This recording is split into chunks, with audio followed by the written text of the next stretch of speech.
So I'm here to speak few words about the significance of ceremony will be conducted today. I won't speak long. I was not aware of this event when I made my tickets. I'm actually leaving for the airport very soon, after I finish speaking. So I've been told that Vanamali Pandit has also selected a few other speakers to speak after me because I won't be able to speak that long. That's the way, at least, things happen, particularly today. It wasn't so easy to change my ticket, and it's an international ticket. Om Jnana-Timirandasya Gnana Sadakaya Chaksho Mandiram Tasmai Shri Gurave Namaha Ukam Karoti Vacharam Pannam Mundayate Guri Yapipatama Vande Shri Guru Nidharana Nama Om Vishnu Budaya Krishna Prasaya Bhutale Shrimate Bhaktivedanta Swami Nityananda Namaste Saraswati Deve Gauravani Kacharani Nirvishesha Sanyavari Vasashadi Sataya Jai Shri Krishna Chaitanya Prabhu Nityananda Shri Advaita Gadadhar Srivasana Gaura Hare Krishna Krishna Krishna Hare Hare Hare Rama Rama Rama Hare Hare.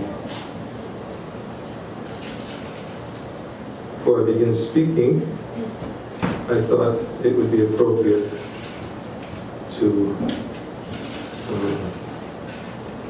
first read Srila Prabhupada's Markandeya Bhagavatam, which is a poem that Srila Prabhupada wrote here in Boston Harbor in 1965, when he first arrived in the United States on his long journey, which is partially shown on our monument, from Calcutta to the United States.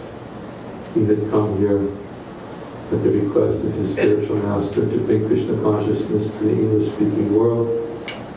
Srila Prabhupada did not have a fixed plan of what he would do, but he knew that the Lord wanted him to be here because he had the order of his spiritual master. And he wrote a very beautiful prayer, praying to the Lord to please give his words the potency so that people will be able to understand his transcendental message. And just as it says on the monument, you could make me a success or failure, decision is up to you. That's written, I was looking at that right on the monument today. That was Srila Prabhupada's mood. We oftentimes speak about that when we speak about Srila Prabhupada, that he's an acharya, he's a teacher by example. But one of the most important principles he taught by his example as an acharya was how to always think himself to be fully dependent on the will of the Lord, and always subordinate to the will of the Lord, and always simply desiring to be an instrument in the hands of the Lord and his spiritual master, and teaching Bhagavad Gita by his life, by demonstrating that he was always ready to accept whatever Krishna willed, whatever Krishna desired. But all he knew is that he wanted to have the opportunity to serve. And because he was always conscious of his subordinate position, he was never proud, puffed up, and never thinking himself to be the proponent of spreading Krishna consciousness to the Western world. But he always gave credit whenever he would speak to his followers and speak to others. He was always very specific to make it clear that whatever has ever manifested by the results of my efforts is only because I'm a servant of my divine grace, His divine grace, Srila Bhaktisiddhanta Saraswati Thakur. And despite his desire that whatever we see manifest here in the West, and to speak of in the West, but throughout the whole world, is a result of his desire. And if he didn't have that desire, and if I didn't have the opportunity to serve that desire, then Prabhupada was thinking that none of this would have been possible. And I would even oftentimes reflect on one of Srila Prabhupada's lectures when he was sitting, speaking to his followers, with tears in his eyes, crying, saying that the spiritual master has sent all of you to help me to serve his order. That was his mood. That was his mood. And his prayer in the Boston Harbor that he composed before he even stepped off the Jaladuta was illustrative of that mood that he had. And therefore I spoke this short introduction simply to try to create the mood for his mood. Because if we have the right mood for his mood, then we can hopefully capture the spirit of what he came to teach as an acharya, how we, as his servants, can actually be successful in whatever we do in spreading Krishna consciousness and whatever we do in trying to serve his mission.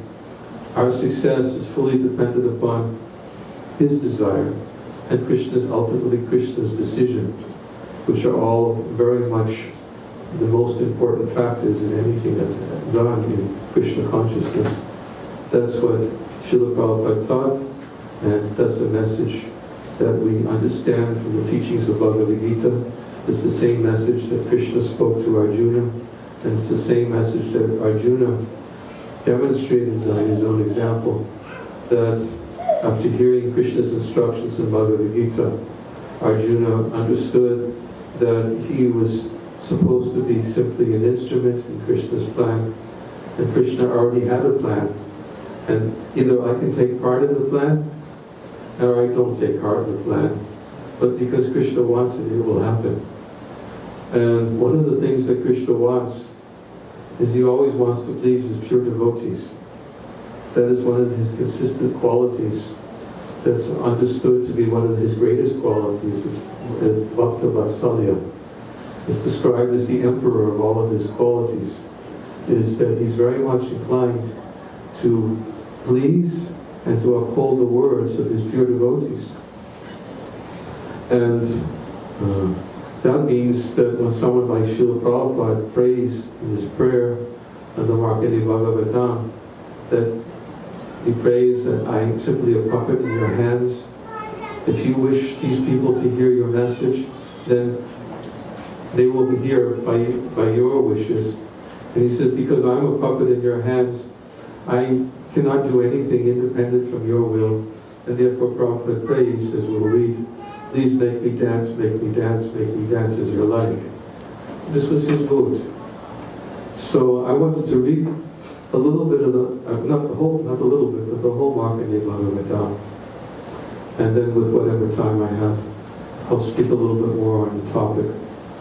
And then speak about a little bit about the significance of what we've just observed before coming into the temple by establishing this monument here on the front of 72 Commonwealth Avenue. I think it's something that's very significant, and I would like to share my thoughts about that as well. So I don't have time to read Bengali, but I'll read the English. Srila Prabhupada, again, remember Prabhupada wrote this on the boat in Boston Harbor in 1965. My dear Lord Krishna, you are so kind upon this useless soul, but I do not know why you have brought me here. Now you can do whatever you like with me. But I guess you have some business here.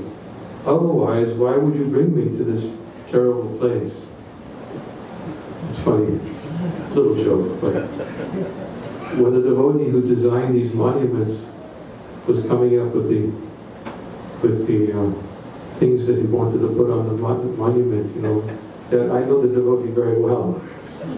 In fact, he was my secretary, and he was working closely with one boy, Vladimir, who was actually the sculptor of this monument from Kiev, Ukraine. He's actually he's sculpted many public monuments for the city of Kiev in Ukraine. And he's a devotee. In fact, he did a sculpture of the mayor of Kiev, and very close with the mayor. Maybe you met someone, may have heard of him. He was a famous, world-famous boxer. His name was Vladimir Klitschko. And he's already renowned. He's very young. He's only 24 years old, but very accomplished. And when my secretary was coming up with what should we put on the monument, he said, I was thinking, maybe we should put, I guess you have some business here, otherwise why would you bring me to this terrible place?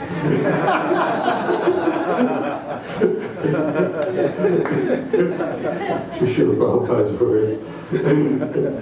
And I said, you're joking, aren't you? And he said, yes, I am. I can imagine the mayor of Boston didn't come to the installation of our monument. But one of the things I want to say is that I definitely suspect that people will come. I want to talk about that a little bit later. Anyways, so Prabhupada says it as Markandeya Bhagavatam, but I guess you have some business here, otherwise why would you bring me to this terrible place? Most of the population here is covered by the material modes of ignorance and passion. Absorbed in material life, they think themselves very happy and satisfied, and therefore they have no taste for the transcendental message of Vasudeva. I do not know how they will be able to understand it. But I know your causeless mercy can make everything possible, because you are the most expert mystic. How will they understand the mellows of devotional service?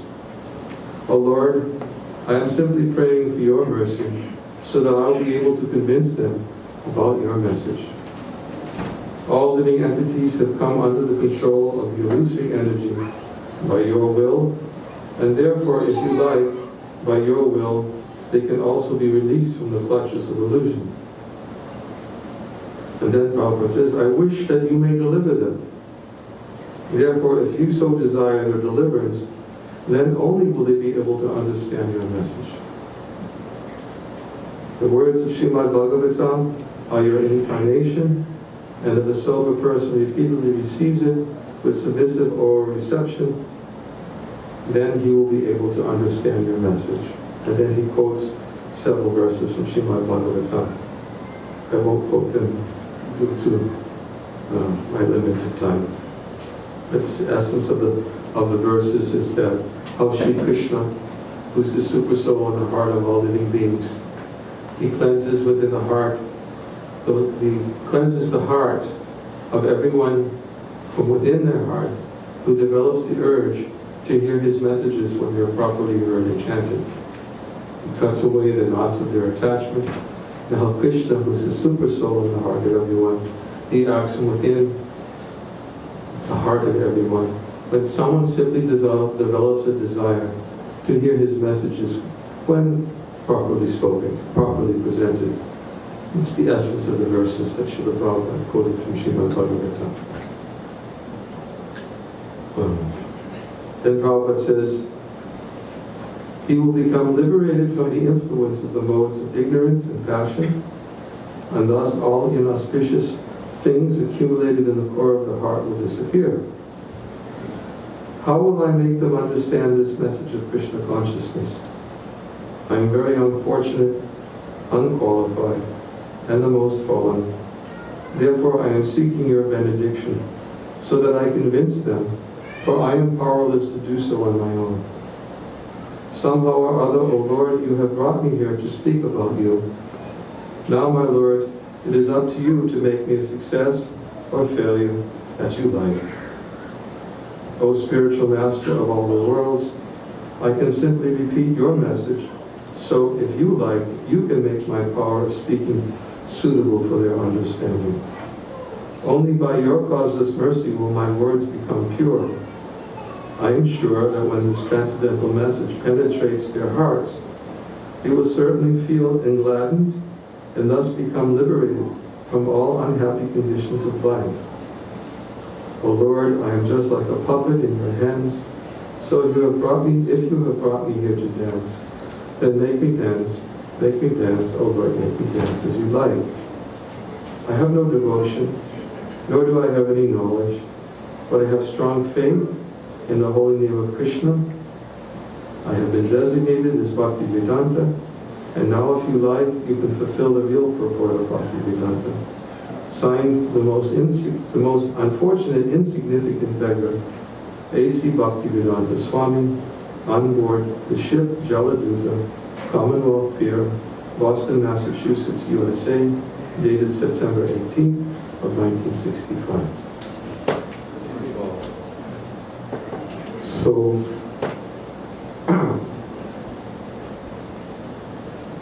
as we said, it's clear how Prabhupada was thinking. He didn't write this just out of course, his humility was one definite, significant factor. His humility is that he didn't think himself qualified. And he even said that, I have no qualification whatsoever for executing that which you wished me to be done, because you brought me here for this purpose. And Prabhupada actually explains in many places in his teachings that one of the qualifications of a successful preacher of Krishna consciousness, or a successful servant of the spiritual master of the Lord, is that he never thinks he's qualified. If he thinks he's qualified, then he runs the risk of thinking that I'm doing this. Although Krishna very clearly states in Bhagavad Gita, Prakute Kriyamanani Gunai Pamani Savasha, that the bewildered soul under the influence of the three modes of material nature, he thinks himself the doer of activities, which are in actuality carried out by material nature. That is one of the symptoms or characteristics of what Prabhupada oftentimes coined as false ego. False ego means to think that I'm the doer. Real ego means that I'm a servant of Krishna. One who's captivated by this sense of false ego, when he sees something manifest about him and he sees it, he thinks that the good results are coming, false ego immediately dictates to that person to think, oh, look what I've done. Look what I've done. And then, of course, what comes along with that is, of course, a sense of pride. And one of the teachings of Bhagavad Gita that Lord Krishna instructed Arjuna was to overcome this obstacle, this impediment for spiritual life, by being conscious of one's subordinate position. And therefore, Krishna's emphasis was Sarvadhamma Parityajama Mekam Sharanam Braja Tam Sarva Papi Yogo Shashami Masucha. He says, abandon all varieties of religion and just surrender unto me, and I will deliver you from all sinful reactions. Masucha, I do not fear.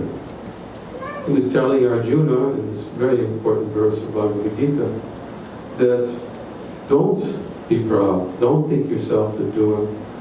You should execute this responsibility, this duty you have, because it is my desire, and you are to be an instrument in the execution of my desire. The other night we spoke about Krishna's manifestation on the battlefield of Kurukshetra when he showed Arjuna his universal form. And in that universal form, Arjuna saw so many wonderful things manifesting before him. He saw everybody, he saw all the soldiers on the battlefield, he saw everything in creation, he saw the universe, and then he saw, and it manifested in the universal form, he saw all those who were assembled on the battlefield entering into the mouth of the universal form, and how they were all being consumed, swallowed up by the universal form. And of course it was a very ghastly vision that the Lord revealed, and Arjuna said, after some time after seeing that, he said, Please, can you show me your your other form? Prabhupada, in one story, when he was speaking about the universal form of the Lord, he gave the example of like a child whose father is a policeman. He says the child whose father is a policeman, he has a particular relationship with his father. His father, when he comes home, his father always comes, picks up the child, holds him, embraces him. He said, but his father's also a policeman. So if the father comes home shooting guns in the presence of the child will really think, doesn't want to see his father like that. So the same thing Arjuna saw Krishna in his universal form is like the child seeing his father coming home shooting his guns as a policeman. He was thinking, oh, please, enough's enough. Please pick me up and hold me at your embrace. So the point was that Krishna told Arjuna, he said the next thing he said after Arjuna saw this form, he said, Kalos me, he said, I am time, and I've come to devour everyone in this world in the form of time. He told Arjuna that actually everyone will always, already, they are being killed, because everyone in this world is killed by the influence of Kala Rupa. They're being swallowed up by the time factor. So, yet, those who've assembled in this battle, you have a duty to execute your duties, and to assemble in that battle, you have your duties to protect religious principles, you have your duty to establish your brother. Yudhishthira Maharaj is emperor of the world, because if Yudhishthira Maharaj is established as the emperor of the world, then righteousness will prevail, the people will be happy, they'll be properly ruled, and the Kauravas who are trying to usurp the kingdom, they have to be punished because of their letting down the hair of Draupadi. And punishment was also their due lot for what they had done to Draupadi. So many factors had to be taken into place, into consideration. And Krishna was trying to convince Arjuna, just do your duty and fight, and don't be attached to results. That's the essence of the teachings of Bhagavad Gita. I mean, there's so many more instructions are there. But it's essentially Krishna wanted Arjuna to give up his sense of false ego, thinking that, not to think himself, falsely to think the doer, but to actually simply to become an instrument in the hands of the Lord, and to execute the Lord's will, whose purpose is always all good absolute. Whatever purpose the Lord does, it's always, everyone who gave up their bodies in the battlefield of Kurukshetra, they actually achieved the mukti, sarupya, mukti. They got spiritual forms in the spiritual world. They're being killed in the presence of the Lord. So the Lord, whatever He does, even if He personally kills, we were reading about this morning, a long story, we can't go into all the details, we're already running out of time. But essence is how to become free from false ego. And one of the ways to become free from false ego is to think that I am a servant. And not to think that by my qualification, whatever is manifesting is simply due to my qualification. But if I'm a servant, that means I have a superior instruction I've been given. And because it is the will and the desire of my superior to see that manifest, it is his desire which is the actual cause of whatever anything manifests favorably. And anything that manifests favorably is a result of his desire, and if anything manifests unfavorably, it's the result of my foolishness. This is how a devotee thinks. So Prabhupada embodied that mood. I mean, he was always conscious of this way, but not only because he was thinking that way out of his genuine humility, but he was teaching his followers that this is how his movement can become either a success or failure. He's already shown he was successful. There's no illusions about whether Srila Prabhupada was successful or not successful.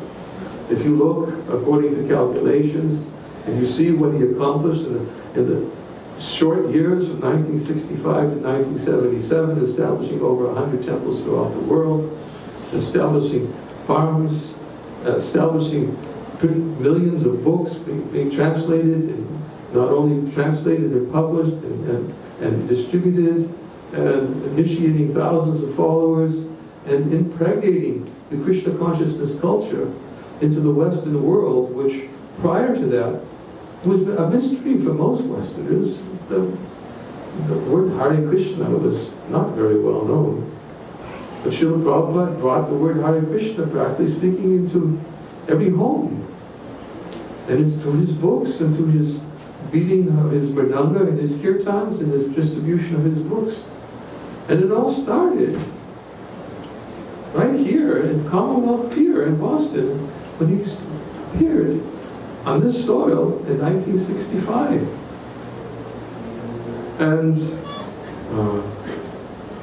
his success is obvious of what he's accomplished.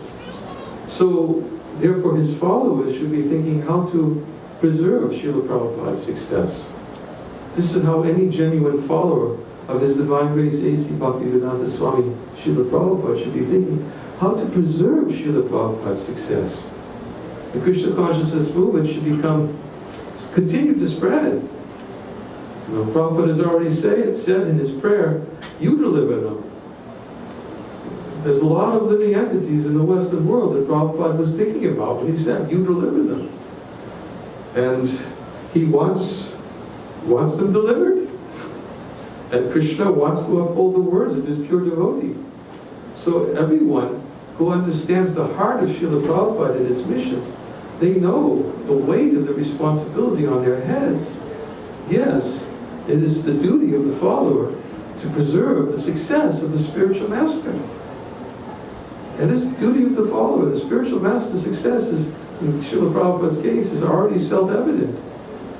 But we should let that success prevail, and we should work very hard to see that it prevails by following his mood, which he taught by his example, and by hearing his instructions, and by remembering his personality. Oftentimes I emphasize to devotees, the devotees don't really know, many devotees do not know enough of who Srila Prabhupada is. You know, they come to Krishna consciousness, they read his books, they hear lectures, they hear his followers, but many of them are really, unfortunately, clueless about what Srila Prabhupada had to do to establish Krishna consciousness in the West. Of course, Prabhupada Lilamrita is such an important book for helping us to understand it, and it's the duty of his followers also to help others understand. But not only do we have his instructions, not only do we have his examples, Acharya, but we should also look at his example and see what he did, the austerities he had to undergo to spread Krishna consciousness. It wasn't handed to him on a silver platter. 2 heart attacks on the Jaladuta on his way to America. It wasn't all handed to him and say, okay, you know, I'm going to serve my spiritual master Krishna just to say, okay, here. No, he struggled. And if you read Prabhupada Lilamrita, if you read his early letters that he wrote in 1965, sometimes he was thinking, how can I go on? The difficulties he had to endure. You know, he was living in New York City, and he'd never seen snow before. All he had was his little Swami hat and a little jacket. And he was staying in some flat where there wasn't even an appropriate shower, and he had to go out every morning for showering and cooking, and he had to walk in the snow and in such difficult conditions. And he had his manuscript stolen, and so many obstacles that were there. I mean, we could spend an afternoon just listing the different obstacles he had to hurdle in order to simply establish Krishna consciousness in the West. So it wasn't just handed to him, but he was confident. That's one of the symptoms of devotional service, is endeavoring with confidence. Although there's obstacles, he was confident that I can be successful because my spiritual master wanted it. So this we should try to learn and to understand when commemorating today's event of what Srila Prabhupada had to undergo, not only coming to the West, but that the 12 years that he spent from 1965 to 1977 in spreading Krishna consciousness in the Western world and planting firmly, impregnating Krishna culture into the Western world and instructing so many of his followers to preserve. He says, I've given you the framework, now you fill it in. And he's always very careful, he said, always telling us, do not concoct. I've given you the basics. Do not concoct, simply follow what I've given. So, I've spoken a little bit longer than I already expected to speak. But I felt that establishing these points was preserving the mood that Srila Prabhupada established in the Markandeya Bhagavatam.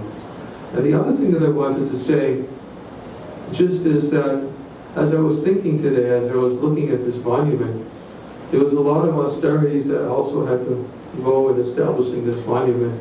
It was first brought here in, I mean, was it 2 years ago? 2 years ago. Yeah, 2 years ago. And now we did the installation ceremony. And I was thinking that, yes, what a preaching facility this monument is. I mean, if you walk down Commonwealth Avenue, there's a lot of monuments, different places, and you read, below what this person did, and how he's recognized, and you get a little sense of why this monument was put there. And people walk down Commonwealth Avenue, and they actually look at different monuments, and they study the historical history of Boston. But actually, when you think about it, where do you have a monument that has right in front of it a big facility to tell everybody what the monument's all about? I mean, we've made a statement today. And the statement, I hope everybody understands, is the statement is, by establishing this monument on Commonwealth Avenue, where people are walking by, and I see people walk and look at this monument. People, little groups, families of people reading it, and now they get to see the monument. We made a statement that this temple's here to stay. I oftentimes think, I remember one devotee telling me that in the business world, that if you want to have something successful, there's 3 very important things that you have to have for them. Location, location, location. Right? In the business world, isn't it? Very popular saying. Three most important things required. Location, location, location. Now, what have we got here? We've got location, location, location.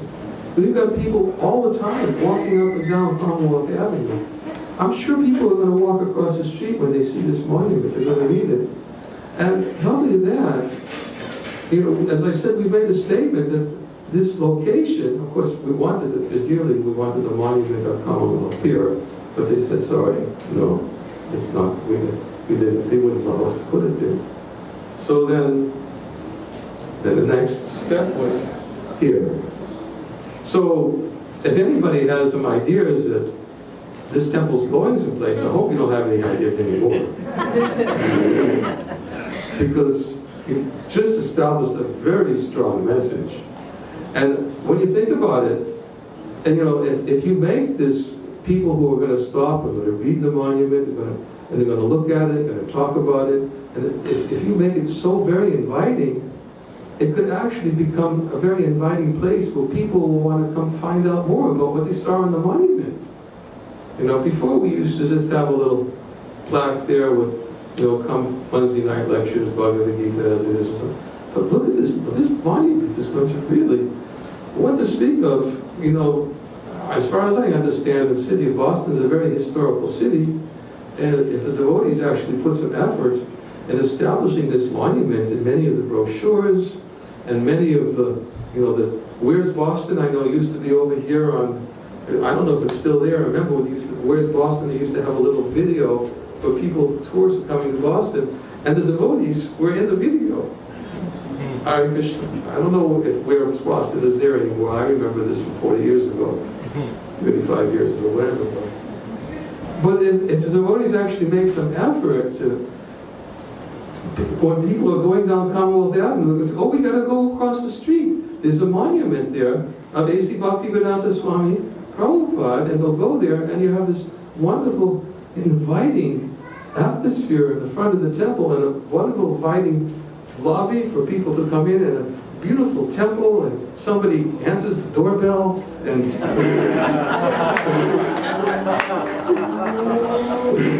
I mean, imagine, just imagine, try to envision how we could popularize Srila Prabhupada and the statement we just made today. And many of you could all be a part of it.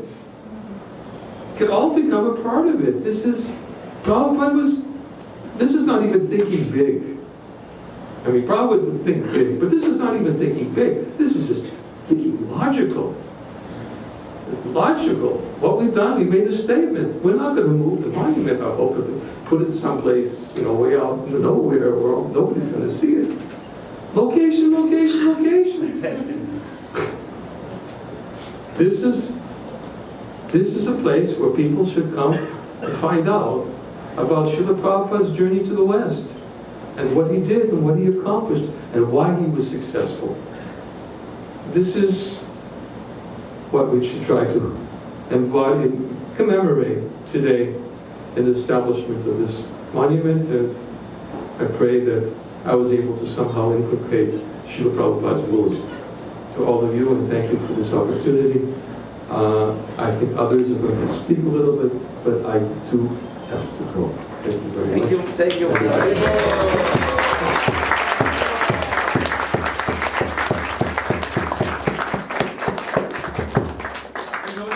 Swami ki jai. Swami ki jai. Swami ki jai. Prabhupada